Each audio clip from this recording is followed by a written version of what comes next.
everybody. Welcome again to That's About Right. And I'm Random Bystander. Oh God. Hello, everybody. Welcome to That's About Right, our podcast about everything Edgar Wright. Yes. Thank you. I don't know why I decided to just brain fart, but thank you. This is episode 3, and part 2 of our space discussion, where we discussed episode 4 through 7 of series 1 of Space. Yes. I am the Wash. Yes. I am Random Bystander Here. Yes. I don't know why I'm talking like this, but I am. You guys, I'm so excited. They accepted me back into the army. The real army. The regular army. Wait, was that the random line generator and super coincidental, or were you quoting? I wish. Oh, that would have been so good. I don't want to spoil anything, but... Yeah. Yes. So yes, we are back. In the previous episode, we did the first 3 episodes. I'm going to be saying episodes a lot. Of Space, and here we are going through the back half of season 1. This time we have 4 episodes to talk about. We're gonna. I guess let's get right into it. Yeah, screw it. Let's just go.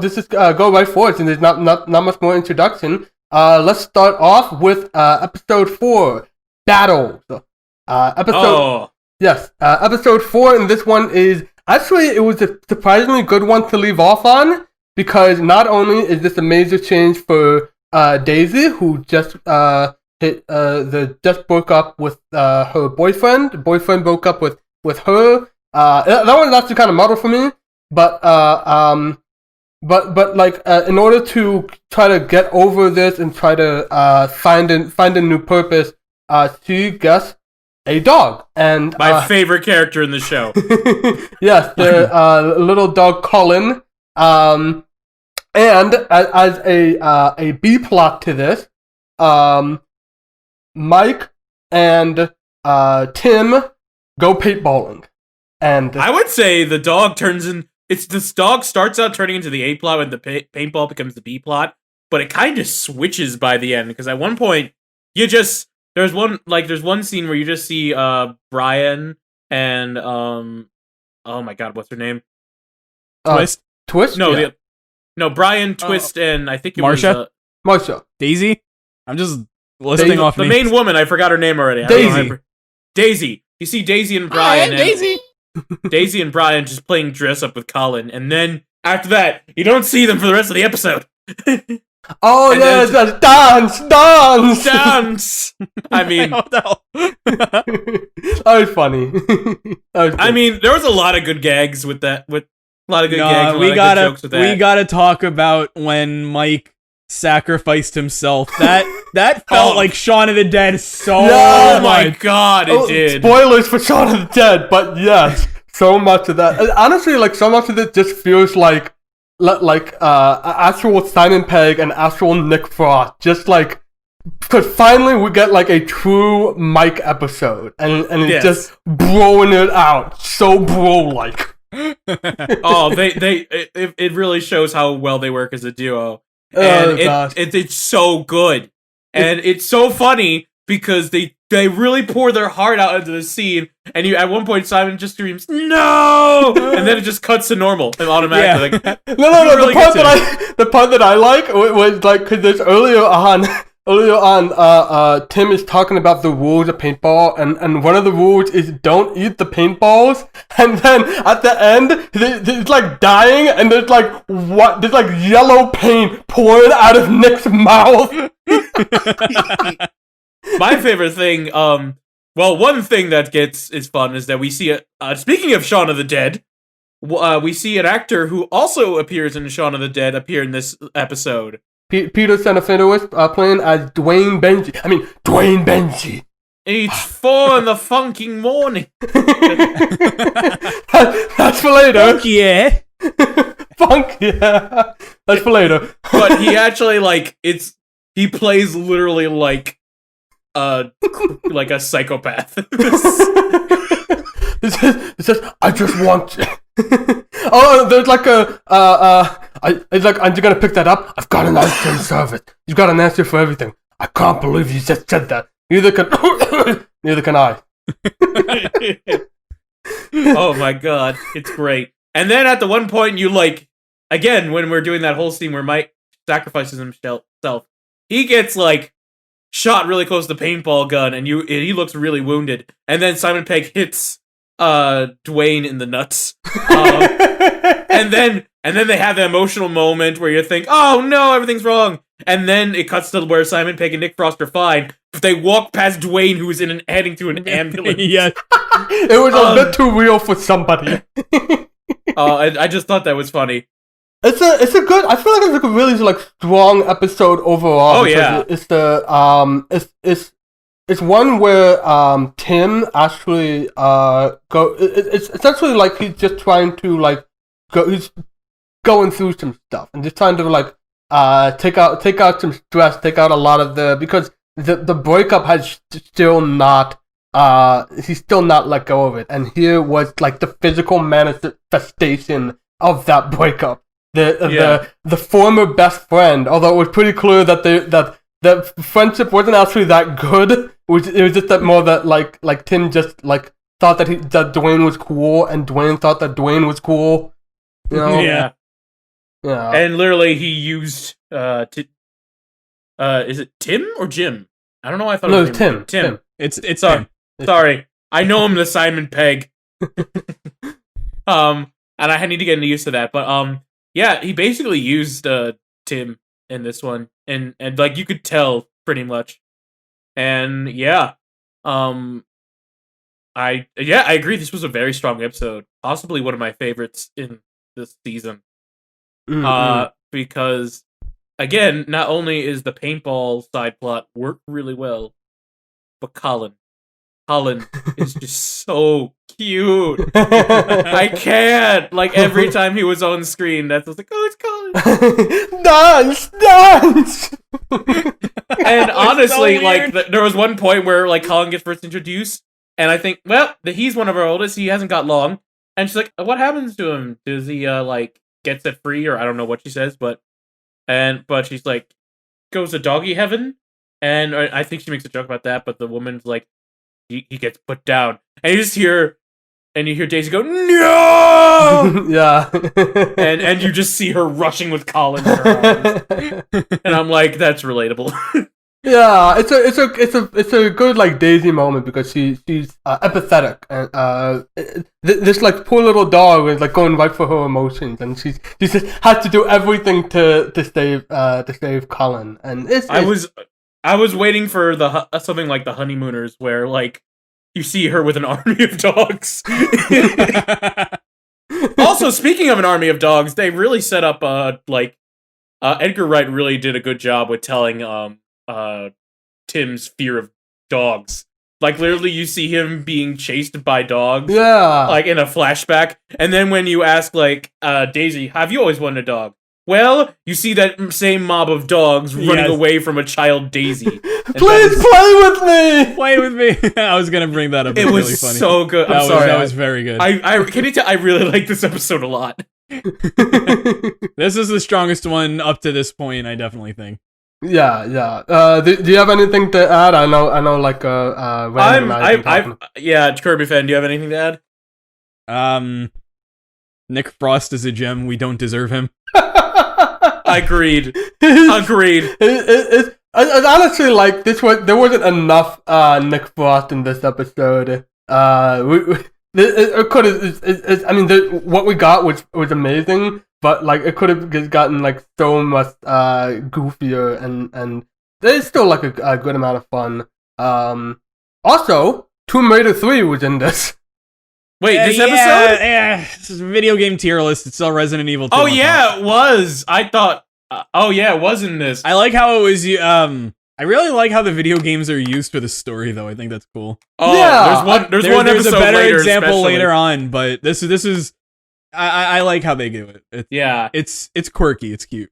Yeah. It fits, and it kind of fits again with like Tim's character of just like not letting go and like using that energy on something pretty destructive and gross. By making Tim, is the point of her to drown? Depends how you're playing. It depends how you're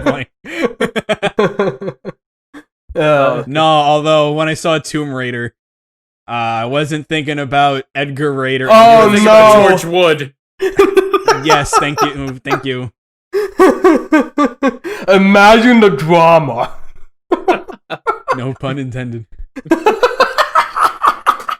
I'm gonna play a clip of that real quick. Boom. We have a challenge to IDOS. In Tomb Raider 3, create a storyline in which Lara gets breast cancer.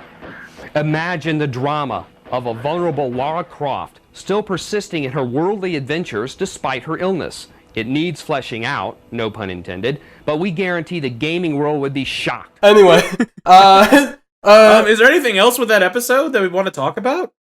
The only other thing I guess I kind of want to talk is I don't know. This was just like it's pretty good stuff. Peter Serafinowicz is a good slime ball in this.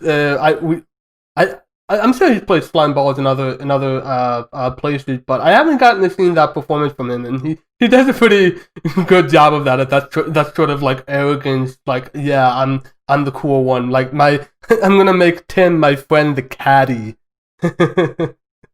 I like when Tim was going over the rules of paintball, and in a very Edgar Wright edit style, every time he spoke, Mike was getting himself ready in a different army style way, whereas Tim is just saying we're playing paintball, it's all to have fun, a team effort, whatever. and then you see Mike decked out in full-on war gear. Exactly. And with that, 10 minutes. Oh, okay. All right. That's fine. All right. Let's see. How? Why don't you, Kirby fan, discuss the story of episode 5, Chaos? Okay, so Tim takes Simon. Oh my god! Tim takes Colin. That's his name. Tim takes Colin out for a walk, and lo and behold, he gets assassinated, and a cop gets put on the job with his rookie partner, and turns out that this is a serial killer who I got strong Dead Right vibes. I'm so glad that I wasn't the only one there. Like as soon as that, like I honestly like the intro of this episode, but like it felt like Edgar Wright trying to fix Dead Right. Oh my god! Especially with like the transition of the car, the transition, the creepy guy cloaked in black. The creepy guy that had to be Dead Right. That literally had to be. Like there's even like a line in there. Like I know that he didn't really have any part in the writing of it, but there's a line in there that feels so much like the kind of like fourth wall breaking. It's like I've never seen an evil, suspicious looking man here before. It's so like unnatural and it's part of the comedy of this. Sorry, I just know this street really well, you know. I've never seen an evil, suspicious looking man here before. What makes you think I'm evil and suspicious looking? All right. It's just being friendly. Yeah. You're just trying to be. You look evil and suspicious. I'm just trying to be friendly. That's very Tim. Poor Colin is so cute and gets abducted into animal testing. Yes! Yeah, long story short for the plot synopsis. Tim takes, not Simon. Colin, thank you. Tim takes Colin out for a walk. Colin gets abducted, and the gang together to try and get him back. Yep. And Tim rescues some cats along the way as well. Oh my god, yes. we barely even see it. Just like in one shot, all of a sudden he has a cage of kitties. All of a sudden he's got the cat. No, you see a shot of him looking at the cats going, "Aw," and then you see a shot of one rescuing That's Colin, the one shot. And then I guess you put 2 and 2 together. And also, literally, I will say, it's a heist movie. It's a heist movie in one episode. It has all the heist cliches, and with the code names. Yeah. With the Star Wars references, all these sorts of setups and payoffs, and there's even like somehow a reference to 2001: A Space Odyssey, where it's like they're telling the story about a guy who gets attacked by his own dog, and the guy throws a bone in the air, and you see the bone in the air, and then it cuts to the spaceship inside the comic book store, and it's like, that's so stupid, and I love that. I love how they set up the story about the legend of the dog who eats rich people. People, yeah. And at first it's set off as a one-time joke. Yeah. But a part of me was like, this is Edgar Wright, this is coming back later. They would not put this much time into it if it wasn't coming back later. Even if it was for something short and stupid. Oh, yeah. That one telegraphed pretty hard. Yeah. And to be fair, they don't bring it up until the very end. Yes, yeah. They don't do any, hey, remember this? Like, it's just in the background, and like, once you hear Hampstead Heath, close to the meat, and at the very end, once you hear that, it's like, oh, I gotcha. Okay. Yeah. Well, he did kidnap animals illegally, so. Yes, yeah. I mean, even his security guard didn't like him. So that felt dead right to me. I honestly, because we were thinking, I was in the thought about dead right, and I honestly thought that the security guard was like the drama teacher. Oh my god, he could have been. It easily could have been. I looked it up. It's not. It's just some guy named Charles Dale. But if we're talking about like setup payoff, like probably the one that I was not expecting, especially because it was so one off. Like the setup felt like a gag, just a simple gag. Was a twist. Like when they're doing the setup and gearing up, and she brought her makeup bag with her, and said, "Oh, it's for luck." And then at the very end, they're trying to figure out like how, like the security guard trying to let them go, and it's like, oh, how do we make this look good? And she uses her makeup bag to make him look beat up. And it's like, oh, I saw that coming immediately. Like, they're gonna use this makeup bag. They put time and effort into that. They made a big deal about it. It's gonna come back later. I know Edgar Wright. I know it. I know writing. It's like really and what do you know stuff. it did?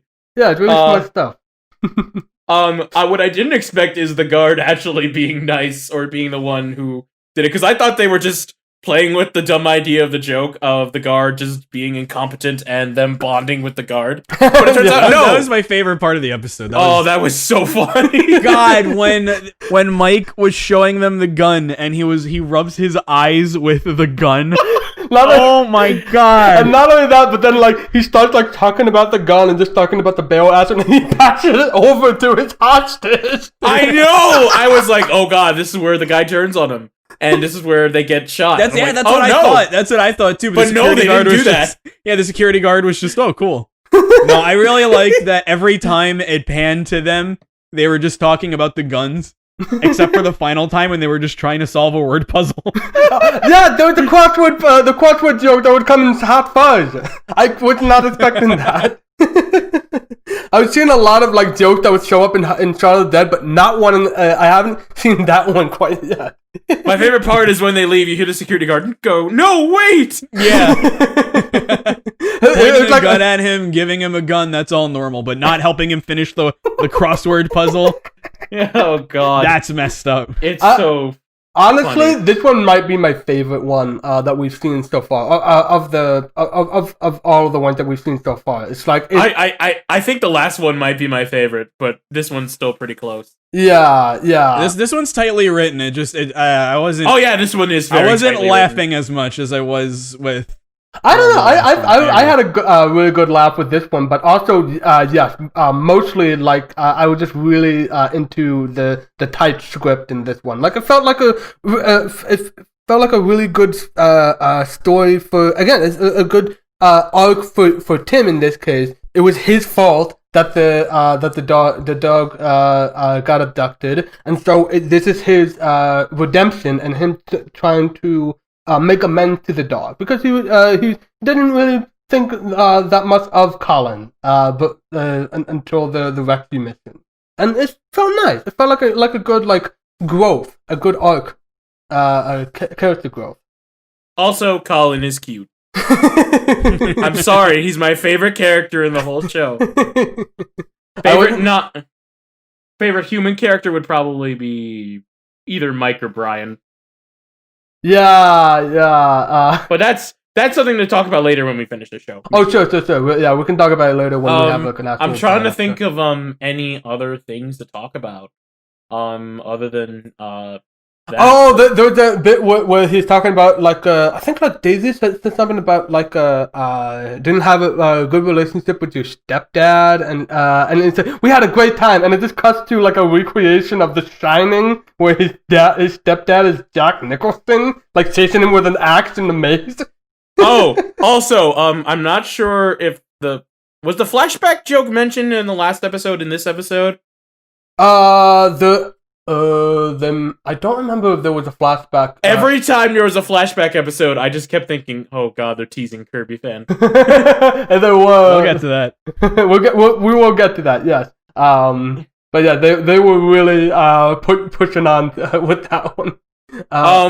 I think another thing I was going to say was what else? Oh my God. You also see like the romantic undertones happening because you hear Twist and Daisy talking about how Twist has a thing.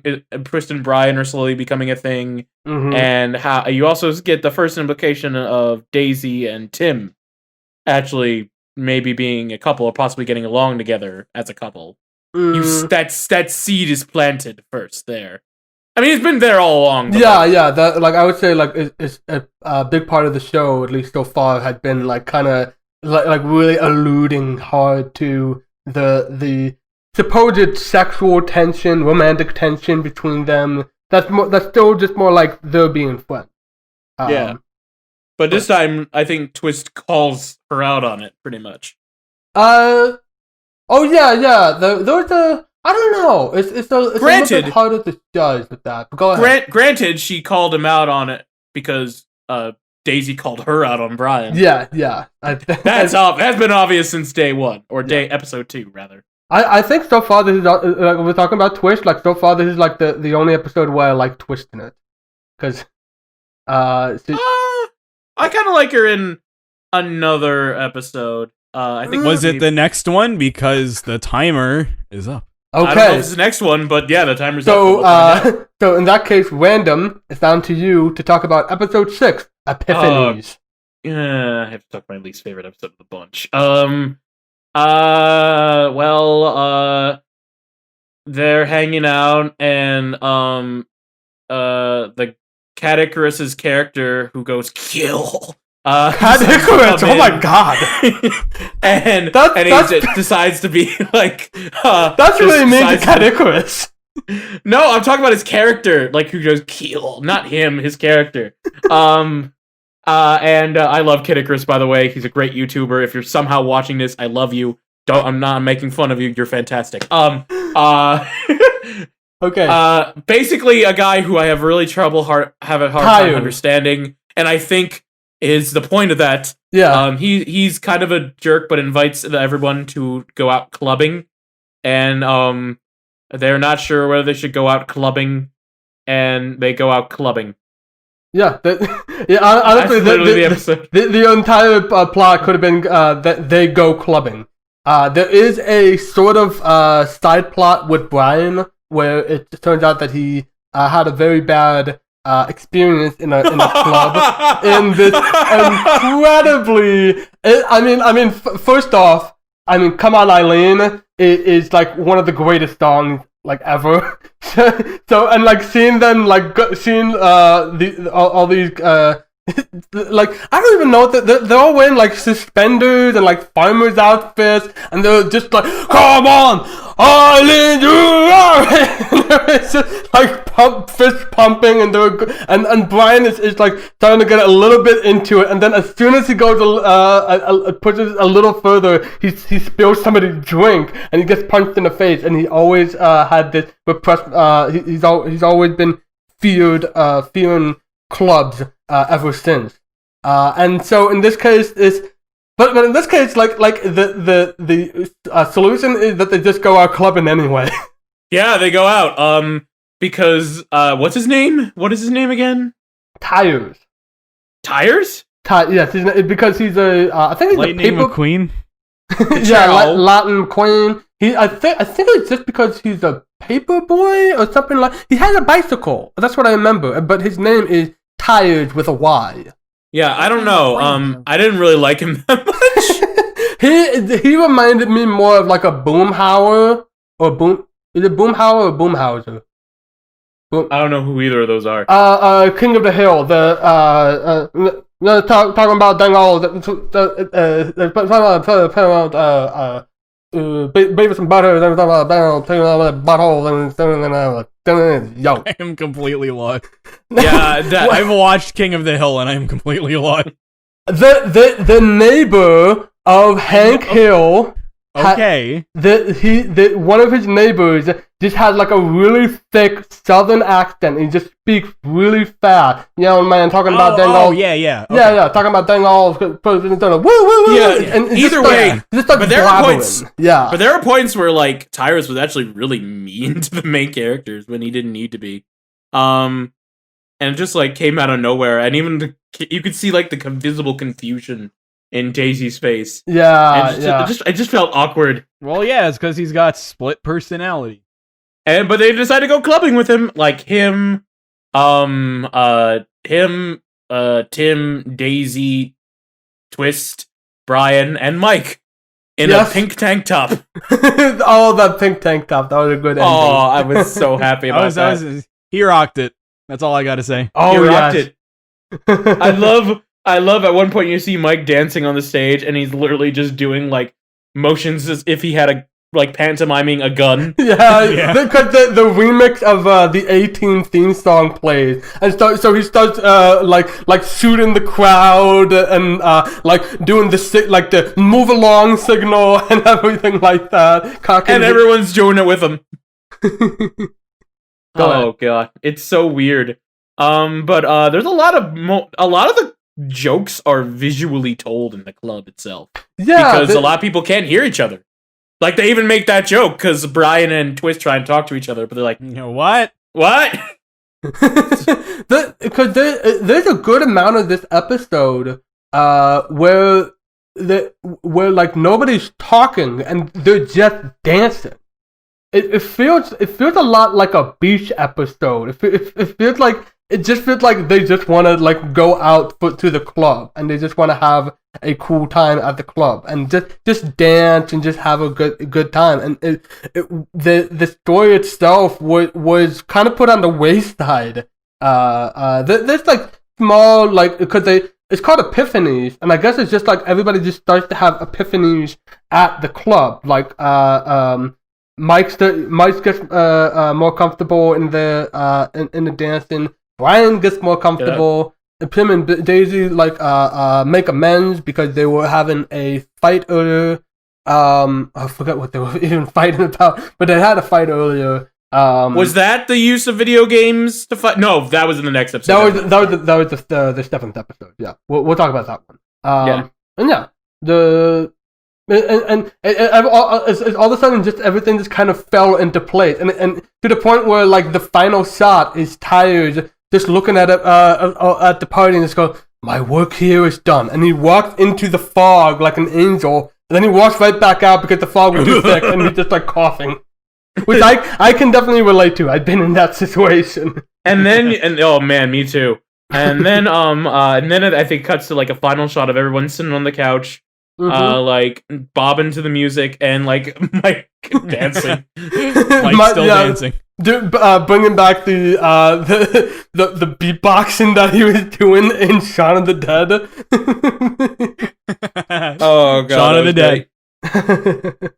and also like fun, kind of exciting little detail. I noticed that the end credits, all of the names in the credits were replaced with their like club names or their rave names. But the only one I remember was Edgar Right Here, Right Now. Which is it's a really cool. It's funny on its own, but it's also like a Fatboy Slim reference. That's actually really cool. Nice. This feels so much like a 1999 episode. Yeah, because as someone who hates clubbing, I was like, oh no. I was honestly like, I actually like got up from my seat and just started like pumping along to it. It actually made me enjoy them, even though there was not a whole lot happening in this one, like in terms of story or character. I was just like, yeah. I was just having my favorite part, I think, in the club was when Brian is like, I can't take it more. I have to dance with. I think I'm not sure if he says with Twist or just in general or whatever. But he does dance and he knocks someone's drink out. Yeah. And he looks at the person and it's literally the same actor. I'm pretty sure it's the same actor with sunglasses instead of the person he knocked out in the beginning. Oh, like, I genuinely don't know if it's the same actor. I'm pretty sure it looks so similar. And it looks like he's about to punch him, but he said he hugs him. And then Brian's like, yeah! And having a good time all over again. It was nice. It was really nice. Yeah. Yeah, because it was like happy ending for Brian.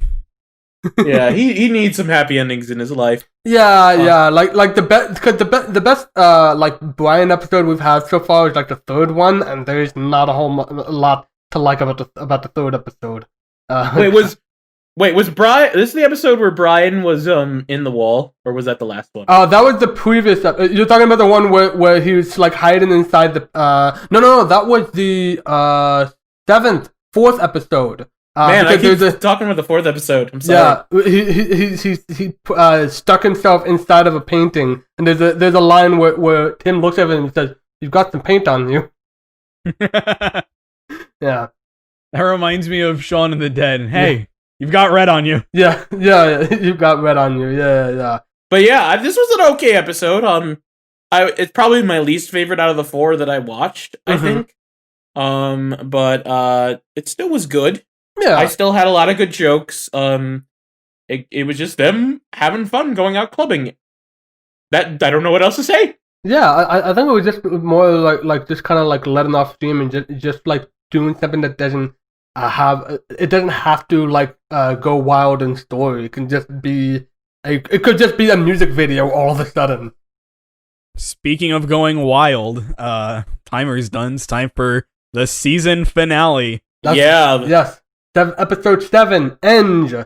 And this one actually is kind of an end, because at the time they didn't know that there was going to be a second season, so they wrapped up everything so far. We have, the thing is, the most important thing that they wrapped up is that we finally get to see that damn flashback. Oh my god, yes.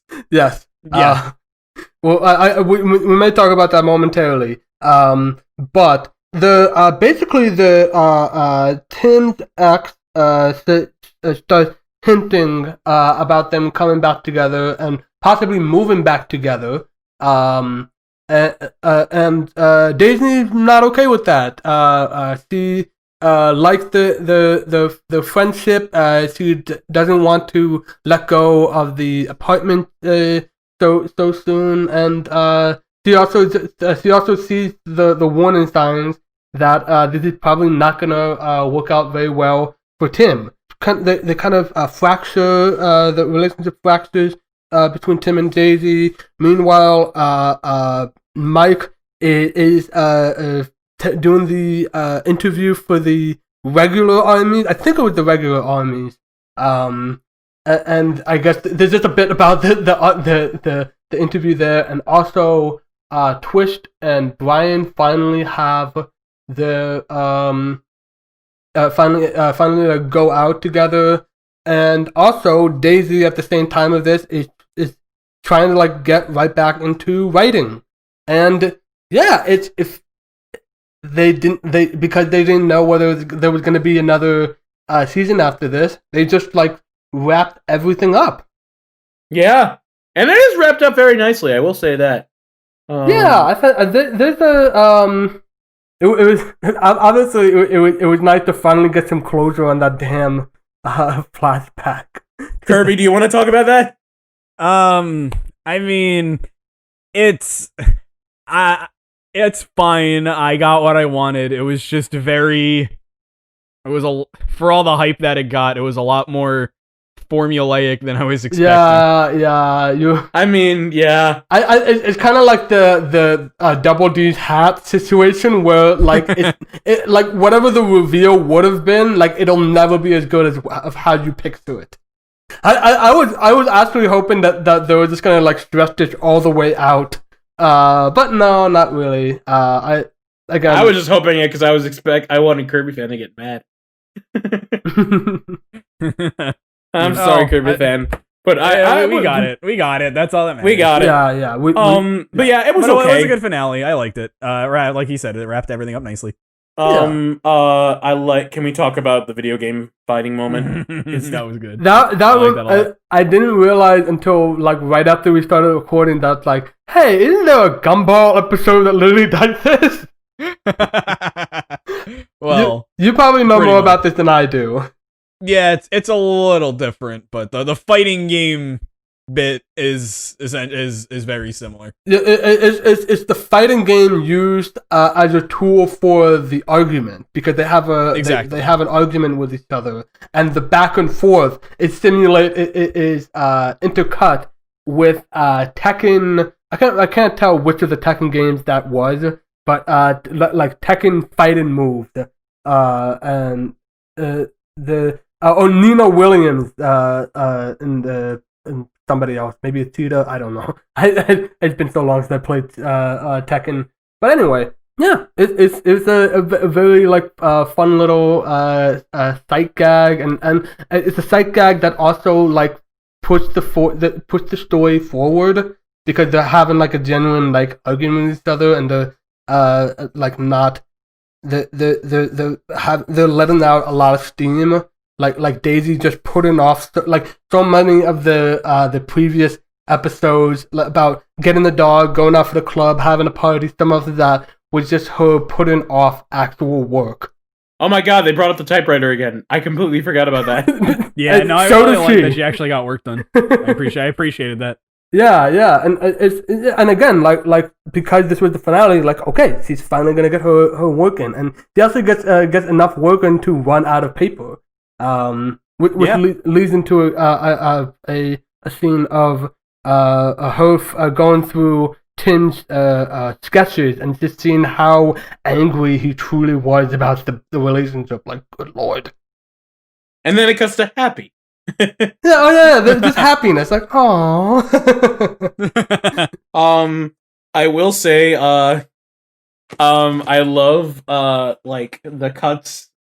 In this one, like, at one point you see Tim like cutting to talking about what's her name, the ex? Oh God, Sarah.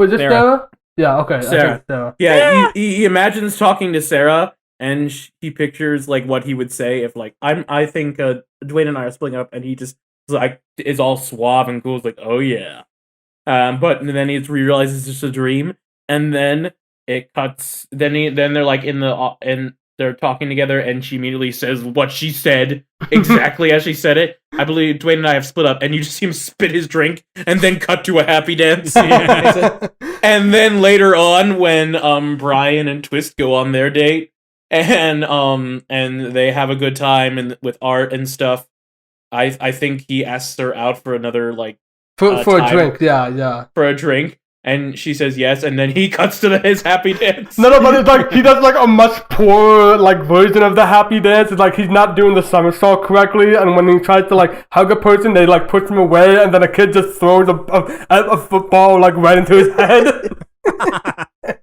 right into his ear too. That looked like it hurt. Ow. Yeah. My favorite bits of the episode was Mike's interview to be reinstated in the army. Oh my god! He's talking about like his the time when he took over Paris. He tried to invade Paris. And towards the end it's and I become very insular and uncommunicative. And why do you think that was? My favorite thing with that is like he's like saying all these violent things with the sternographs. Oh, the Rorschach paintings. Yeah, the Rorschach paintings is like a bomb, explosive, a butterfly. And then the guy with the interview gives him a look. A butterfly with a bomb. Yes. Very good. Lastly, how does this make you feel? Throws a knife at him. Good. Welcome back, Mike. Then you see Simon Pegg carrying Nick Frost, and oh god, it's so funny. They're carrying Nick Frost, and they're doing like this freeze frame thing, and then like they go back into motion, and Tim like actually collapsed under Nick Frost, and it looked like it hurt. and then the music cue ends. It's over. yeah. I like the montage at the end when they're all, doing their thing. Mike's laughing with the guns in his hands. Because like all it's cut into all of the characters appreciating the love or whatever they enjoy, and so you see that Marsha's daughter finally is starting to make amends and taking care of her mother. Twist and Brian are having a good time together, and Mike is shooting with a gun. And more important, actually, there's a couple things I want to mention as well. What I actually love what gets Daisy back to writing again, because throughout the whole conflict of the story, you're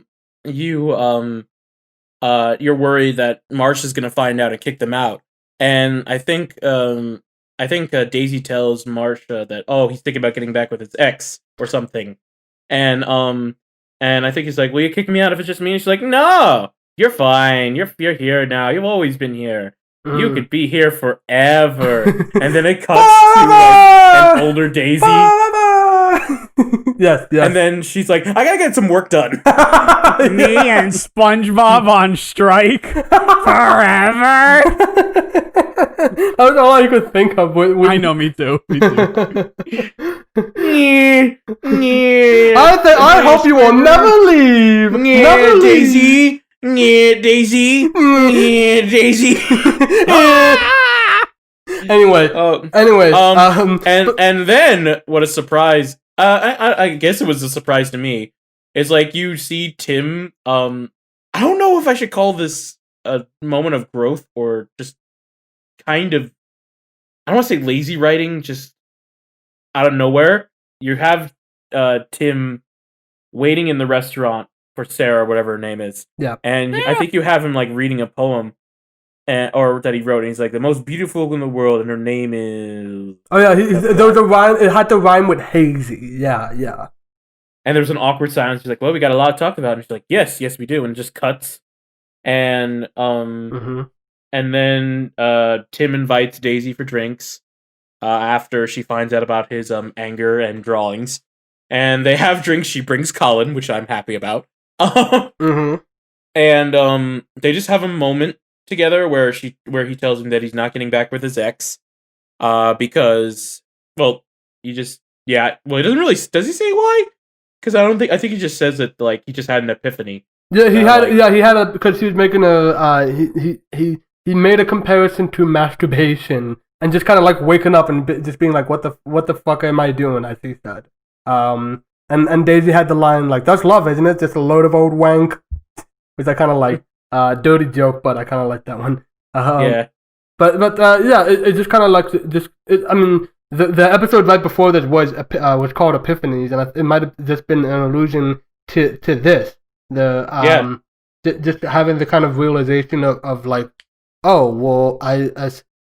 this kind of sucked. Just a constantly obsession over what was not a very good relationship. Yeah, and eventually they dance. And they're dancing, and I think there's one point where she asks him something very loud or whatever, and I'm just totally inappropriate. Yeah, she's asking him about do you masturbate? Oh yeah, the porn. Yeah. And then it just cuts to dancing. Then we get a montage of the characters, and it ends with them dancing with Colin watching. Yeah. And so ends Space and the discussion of it. Which is saying because I did want to talk a little more about the Tim and Daisy aspect of it. But now that we have finished season 1, I should give a little bit of context for this one, because this came out in 1999, season 2 or series 2 in British speak, that came out in 2001. So they really had no idea that like space was gonna get as popular as it did. Like they just like they made this as like for them it was equivalent of like a mini series. Like let's just make this one thing. It somehow makes it awesome, but it was clear that this was gonna have a cult following, and so it just took some time for the interest to come back and to be like, okay, now we're gonna do Space Season 2. But for this could easily be like judged on its own, like what we have here. So, honestly, so if the second season's bad, we'll just say just watch season 1. But while we're talking about season 1, let's start with I guess we can start with the final thoughts on the first season. Random, what did you think of the first season? Also the final 4 episodes. It was pretty good. I would say the final 4 episodes, a lot of them, there weren't any that I hated. I mean, even the one I disliked the least, the club one, Epiphanies, was alright. It still had some good visual jokes. It still had some good humor. There's still moments where I laughed out loud, mostly with Brian. But I still enjoyed it. I liked these episodes a lot more than I did the first one. Like, I felt like with the first 3, the first one was set up everything. The second one was alright, and the third one, while it had some good moments in it and had some good parody of abstract theater, it had, you know what? It had the bad portrayal of non-binary. Yeah, non-binary characters. Non-binary characters, yeah. And that was bad. There was none of that here. I was worried when it did flashback to a Bride in 1983 we were going to have that again, but thank God we didn't. Yeah, that was nice. Yeah. But anyway, I liked it. I wound up liking it a lot more than I thought I would. Because again, I had no expectations of this. I assumed everything was actually in space. It was not, but still, it was very nice, and I liked most of the characters in this, or at least definitely a lot of the reoccurring characters. If I had to list so far, Mike and Brian are my favorites so far, and I think Marcia is my least favorite right now, just because they don't really do much with her. Okay. Like the only thing closest they do is that they constantly imply a thing between her and Brian, which they actually explain a bit. Oh yeah, they did actually explain it in the final episode. Yeah. I liked it. I liked it a lot more than I thought it would. So far, season 1 is better than Dead Right. Well, that's good. It's certainly longer than Dead Right. As for me, I was after the episode 3, I was getting scared. But I can safely say that the final 4 episodes I actually liked more than the first 3. It was a good surprise, honestly. Good jokes. I think it actually got a lot stronger with characters and started to figure stuff out. So far for me, my least favorite might be Twist, just because there was just so little that they've done with Twist. I still like I think what I like about Marcia is that she just kind of has she has a story, kind of like Brian. She has a story that you're never gonna fully know, just like all the trouble she's seen, and she just had like this worldly personality. It's just like oh yeah, I've seen it all. Yeah, I wasn't too into how they were wrapping up Tim and Daisy's relationship in episode 7, because I kind of prefer it was leaning really hard into a romance. I was kind of preferring that they just keep it just like platonic relationship, and you could read it in that way, but like they were the finale was leaning pretty hard into Yeah. there's got to be something more between them. And it's like, no, we don't have to. It's heavily implied. I mean, they're pretending to be a couple. There's even a bit like in episode 6 where Tyre says like he just finds it weird, the idea of like a man and woman just being friends, and he's just like really like poking them a lot on the ideas of that. And it's like the way it was wrapping up, it was kind of implying too much. And especially considering this was at the time the finale of the entire story, it felt like they were just like leaning into like maybe they'll actually get together. I just like them as friends, but that's me at least. Yeah, I feel like this is a bit different from like say Marlon and Dory, because a lot of times, like, the romance or the idea of them being together has been set up since the very beginning with Tim and Daisy. Mm-hmm. While with Marlon and Dory, they're just literally on a quest to save his son. There's no hint of romantic notion at all. I mean, there wasn't gonna be. It was kind of like a Zootopia thing where there was just not gonna be any at all, with considering they were completely different species. Like, at least with this one, it's incorporated into the story and not an awkward way. But I also felt that like a lot of that was just kind of like satirizing the like in a television show, like these two, they just have to come together. It could be. And to be fair, they aren't at the end of this. Series. It doesn't go straight for it. It just kind of leans into it more. Yeah. So I don't know what's gonna happen in season 2, but we talked about our thoughts. So KirbyFan. Yeah, KirbyFan. What are your final thoughts on the first season? It was okay. It was all right.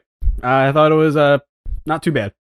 I didn't really get into it. I liked the 4 episodes more than the first 3, but I'm not the biggest fan. I mean, I don't want to diss the show too much. I think it's better than the average, but I'm not the biggest fan of the standard TV sitcom setup like this. Like I said, better than the average one, but on the whole, it's still very much like a lot of the others where you got the small group of characters to be the main ones, and they're always finding themselves in some weird situations. Mm-hmm.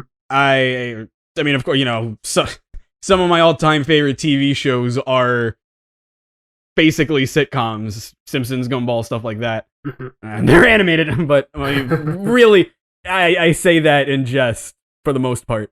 But the big thing with them is that they take advantage of the setup, and this felt very standard with some cool ideas and a really good goddamn sense of direction. Edgar Wright is a wonderful editor. That's kind of what kept me sticking through. I love his shots. I love his transitions.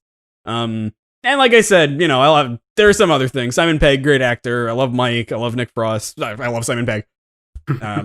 So there were things that I really liked. For the most part, a lot of it just kind of came and went. It was okay. Yeah, that's totally fair. Would you like it better if this was animated? Probably. That's a good point. I honestly don't think it would be any. I think they would make more jokes, but I would love to see Edgar Wright actually do an animated film. Oh god, like Edgar Wright animation. Good lord, like what? The closest thing we have is Scott Pilgrim, and that's true. I'm not gonna say anything. I don't want to spoil anything. Yeah. But I understand. I'd say it's better than the average sitcom, or at least American sitcom, because one, there's no laugh track. There is not a single laugh track. Yeah. If there was a laugh track, I would hate the show. There was a couple gags in there where they used like applause from the TV to which I kind of liked. That's used creatively. I'm talking about like what you see in like Dan Schneider shows and Full House. Yeah, laugh now. Laugh. This is when you laugh. Laughed. Yeah, no. Don't. Yeah. It's definitely... I'm glad it didn't have that. And there's not a lot of the like American sitcom tropes, so I think that's why I like this better. Because, well, if I know a lot about the standard British sitcom, and the standard British sitcom, this is not. Oh yes, I was actually British sitcoms are a lot darker than this on average. Really? They do not go for happy endings. There's stuff like Black Books where it's just like miserable characters in a miserable situation. This one I was actually because funny enough I was watching earlier this year as part of the 21st anniversary of Space. They brought back most of the cast to Space, and they had a Q&A, and at one point they mentioned that like the references and stuff, they weren't that common in British television, and they were actually inspired quite a lot by American TV, specifically The Simpsons. Like the way that The Simpsons incorporate references, like they like that was like I buy that. Yeah, like they that was when they kind of got like, oh okay, we can kind of we treat the references like in a way where if you don't get the references, no problem. There are so many references in here that would go way over your head if you don't know exactly the film. But like you can just kind of like look at it and just be like, oh, that's a really cool shot. Oh, that's a really cool edit, and you don't really think much more of it. It can still work, but if you do get it, it's kind of like a bonus for you, and it's good fun in that way. I know Edgar Wright is a big fan of American film. Yes. Does not surprise me that he also, at the very least, knows about The Simpsons. Well, in this case, it was Simon Pegg was a huge fan of The Simpsons, and really? Actually, he was a big evangelist for The Simpsons, and got Jessica Hines, the co-creator, hooked onto The Simpsons as well. And they got a good like understanding of like, oh, like this is an interesting way of writing comedy, and yeah, you can see quite a lot of their like happy endings and stuff like that. Like it seems it's not British sitcom. It's a different kind of British sitcom. It still has its own like flavors of Englishness. But it does not have the dark stuff like Black Books, The Office UK version. Like, oh man, yeah. Don't worry, you're not gonna get any of that like cringy stuff. Like this is just like it's a light, nice time with a group of friends, and it's nice. But that's only season 1. It's only season 1. Before we wrap up this episode, do you have any? Because I don't think like they themselves really knew how to move on from into season 2. But what do you two think will be coming in season 2? What do you think they will? So in episode 5, right before Colin gets abducted, Tim looks to the sky and says, "Abduct me, aliens." They're going to space. Oh yeah, I saw that. Oh my god, yes. Oh my god, Colin's been abducted! Now that's called Carl's 3, the third wheel. What is that? Carl's 3, the third wheel. Where Carl? Tim and Carl go to space. Who's Carl? Who's Carl? Shoot. Oh, damn it. Colin. You call it Carl Weezer? Like from Jimmy Neutron? I was making a reference to Cars 3, the third wheel. But you said Carl. I meant to say Colin, but I thought his name was Carl. And with that, we wrap it up. Wait. I didn't say what I thought about it. Oh, that's right. Yeah, I was making a Cars 3 joke. What do you think is gonna what will be coming? Since it's the only season other than this one, right? Just the 2 seasons. Yeah. There's the next season, but also like the next season comes out 2 years after. Yeah, this. I'm kind of worried. Because because one, if it was good, there might have been another season after that.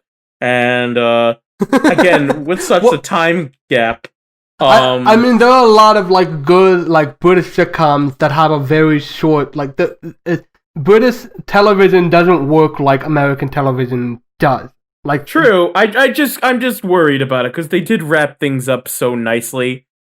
Yeah, I'm like, what can they do? The only thing I can think of is either A, they continue the possible romance, or they do the will they won't they thing with Tim and Daisy. I know you don't like it, but it's a common thing. I have a feeling they're gonna go for it or subvert it, which they could well do.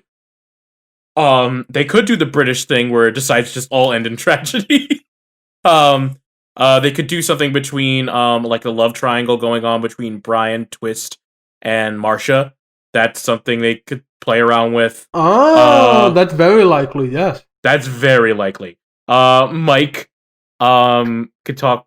Maybe they could do something with Mike in the army. I really hope Mike is still in there because my God, I don't know if I'll get through the show without him or Brian.